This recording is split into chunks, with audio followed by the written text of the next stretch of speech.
Hello, my name is Dr. Rich Baez, and today we're talking about concussions. A few main objectives for this video here today for you all. We're going to do a lay of the land as far as what is the current state of affairs when it comes to youth sport as well as sport is in the NFL, for example. We're also going to be looking at the impact a concussion has on the brain, short and long term. We're looking at the signs and symptoms of a concussion, things to look for immediately after a head trauma on the field or in your daily life that you might come across something like this. And lastly, the prognosis. Is this something that we need to investigate further? And if so, what currently is available out there to address concussion and what needs to be done going forward? But first, just to get started with all of this, concussion is getting much more attention in the media than it has in years past. One article I printed off just from The Atlantic talking about how football alters the brains of kids as early as 8 years old. And it focuses on one child who had a head trauma. He got up, was a little dizzy on the field, he was tackled, he sat out for 2 plays, went back in, and had another concussive force happen to him, and basically he had so much swelling inside his skull he had to have surgery to relieve the pressure, and he's still trying to learn how to walk again. This also talks about a study that was done looking at the same age range, 8 to 13 years old, and what they were looking for was to do baseline testing before the season, track the amount of tackles or concussive forces that the players went through, and then at the end of the season they did another scan to look at the change. And what they found was pretty startling, that they found that the number of tackles received, or number of forces received for that player, directly correlated with decrease in performance of the brain. So we're looking at how head traumas are directly impacting how our bodies are able to function and how our brains are able to perform going forward. And as you know, the brain is what controls everything around us in our bodies. It is what makes life happen. So it's very important to maintain the health of the brain. And what the studies are finding is that head traumas change the way the brain functions. Also, where you see a lot of changes happening, or a lot of access to concussions as it relates to media, one avenue would be in Hollywood. Last Christmas, 2015, a movie came out called Concussion. And that one was played by Will Smith, who acted based on the character of Dr. Amalu, who was a pathologist, a doctor, who studied football players who've had multiple head injuries. And what they ended up finding was that the football players who've had a lot of head traumas, concussive forces, changed the way their brains performed. Very much so how it's happening in children in the Atlantic. What Dr. Malibut found was that concussive forces change the way the brain functions in adults as well. And lastly, just to go over some things that are happening in media today, one player that I'm going to highlight, his name is Bill Romanowski, and he was an Oakland Raider who played for, I believe, 16 seasons in the NFL. And over the span of his career, he was diagnosed with 20 concussions, although he states that he had upwards of 500 concussions over the course of his career, starting from high school and college throughout the 16-year career in the NFL. And what he states is that concussion is a structural issue. It's not a cognitive one. So for him, if you're able to fix the structure, the cognition returns. Another thing to look at as far as the NFL is concerned is viewership. How are they doing with viewership? This year, it's down 10% from years past. Also, we see the tail end changing in the NFL, but also in the Pee Wee sports, in youth football, we're seeing a 28.6% decrease since 2008 in participation.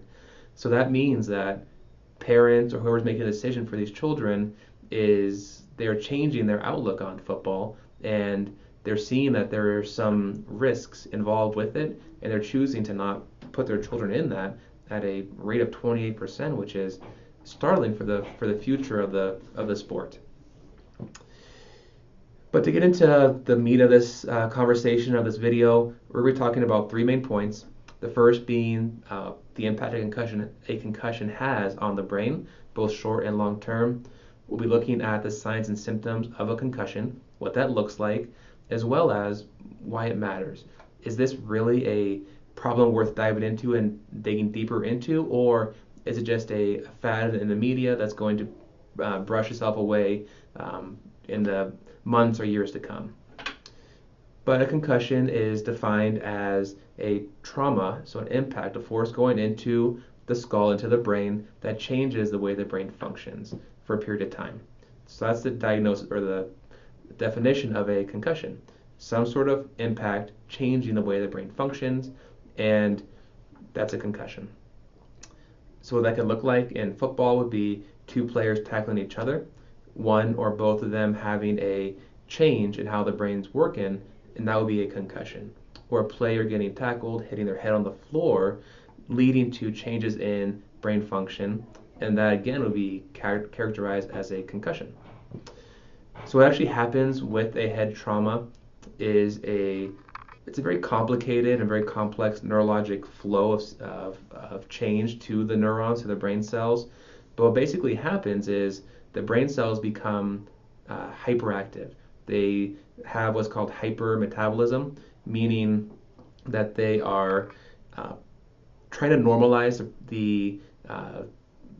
their function the best that they can, and that requires energy. So they burn through a lot of sugar and a lot of energy and have a lot of byproduct within the brain cells that, if unrecognized, or if a second injury happens during this healing phase, those cells become hyperexcited and they will eventually die. So that's very important to understand that a concussion has happened, and if it has, to take appropriate steps so that the brain and the body can heal as it's doing, and not have a second injury or second impact that would be very detrimental to the health of the brain. So a couple really important time frames to look at. So the 2 to 4 day window is when the person is most at risk for a second impact, for a second concussion, and more serious results of that. So in that 2 to 4 day window, there is a hypermetabolism going on, and if a second impact happens during that time, the cells really can't deal with that additional load, and they die. The neurons will die. The next would be the 7-day window, going from that 4 to 7 days, which is more of a change in how the neurons are talking to each other. And if a second impact happens in that time frame, we start seeing more long-term cognitive changes as a result of the head trauma. Okay, so the brain is still trying to heal. It's not quite as sensitive as it was a few days prior, but you're still going to see changes in the way the brain's performing and the way the person's health is going to follow suit. Beyond that, it takes between 2 to 4 weeks in humans to really normalize the brain chemistry and everything that's happening to heal from the concussion. And if a second injury or second impact happens in that 2 to 4 week period, we see a really lengthening and drawing out of cognitive changes and memory issues, things of that nature, as a result of that second impact in that first month after the injury. So that's really what's happening as far as the concussion is concerned. There's a lot of change happening within the brain itself, and additional contact and forces going in at that time is very detrimental to the healing process. So what we're looking at is to understand when a concussion actually happens, because if we can properly assess and diagnose that, then we won't have to worry about the second impacts and things of that nature if they can be avoided, right? So some things to look for are going to be changes in cognition after a head trauma. So for example, a player gets tackled, and as they rise to their feet, they maybe they're a little off balance, they stumble a little bit. That would be an immediate indication that there has been a change in how the brain's functioning, and that the player needs to be taken off the field and assessed for a concussion right away. Okay, the hallmark sign of a concussion is loss of consciousness. Although, like we talked about earlier, any change, any impact that changes the way the brain functions is a concussion. So whether you lose consciousness or not, there could still be a concussion present, even if the player didn't lose consciousness. Okay. Other things you're going to look for are cognition. So does a player know where they are? Do they know what year it is? Do they know who they're playing against? Questions like that to really understand if they have clarity in their thoughts. Also, some immediate signs are going to be a headache and also changes in vision. So seeing stars or blurriness, things aren't being quite as clear as they were previously. Those are all really clear indications that a concussion is present, and the player needs to be taken off the field immediately and assessed and not be put back into the game because, again, that second impact is much more detrimental than the first. So if we follow the right protocol and get these kids to heal properly, they aren't going to have long-term residual issues going forward. The third point that I really want to get across and help address is, why is this important? I mean, is this a real issue? And based on everything that we've looked at so far, things that I've researched, it's definitely a real issue. The work that Dr. Amalu had done, which the movie Concussion was based on, looks at a term called CTE. That's chronic traumatic encephalopathy. And what that means is repetitive, chronic, a lot of traumatic, so impacts to the brain, is what that looks like, what that's talking about.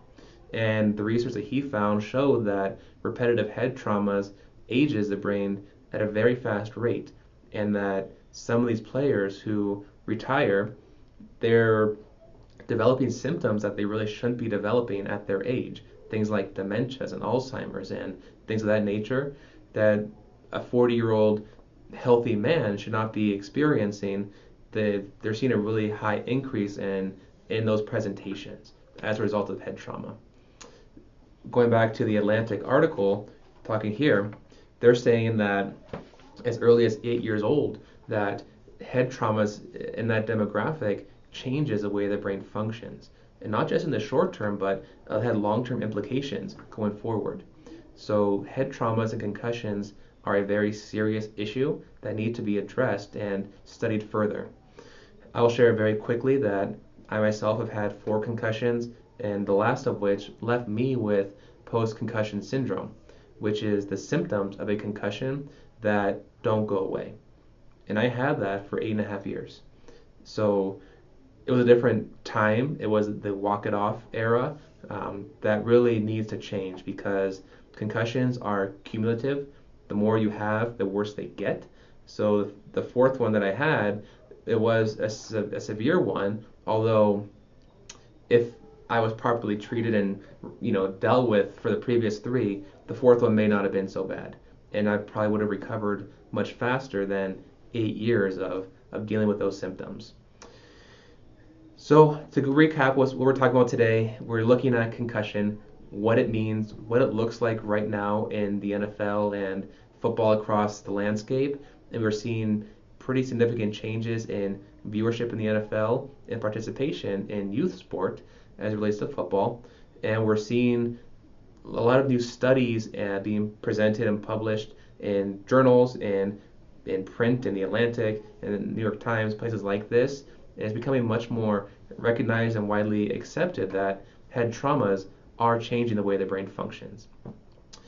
And I hope you found value in this.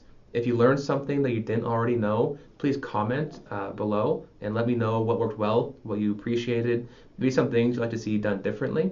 Just let me know what you thought about the video and perhaps things you're looking forward to learning more so in the future. Because I'd love to do more of these going forward.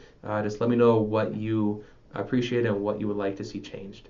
Have a great day. Again, my name is Dr. Rich Baez, and we work here with concussions on a daily basis, so really looking forward to your feedback.